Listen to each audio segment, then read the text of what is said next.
Emilio Messana, il Partito Democratico, in vista del ballottaggio, ha deciso di collocarsi su un terreno neutrale, né con Pennica né con Zambuto.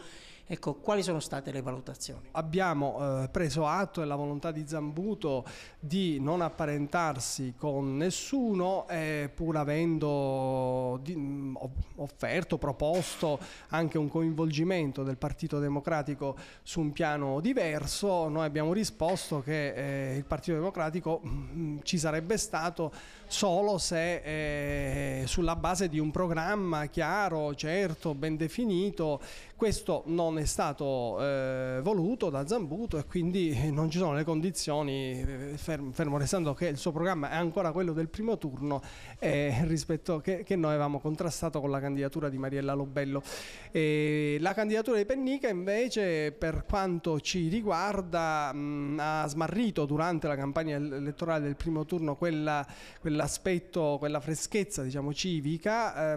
Si è un po' caratterizzata per essere la candidatura del centrodestra. Ci siamo aspettati in questa fase del ballottaggio segni significativi di rottura.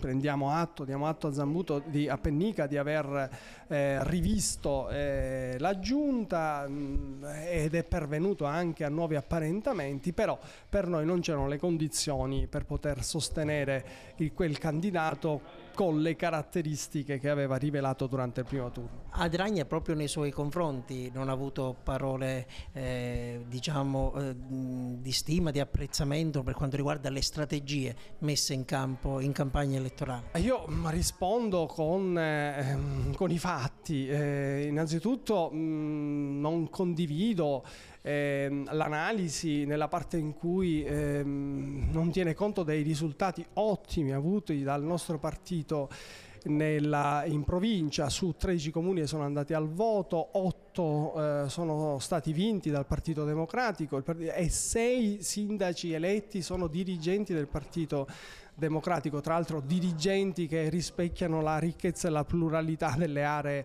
del PD. È indubbio però che per esempio il risultato della città di Agrigento impone una riflessione, impone un'analisi ferma. Quale sarà il futuro di Mariella Lobello?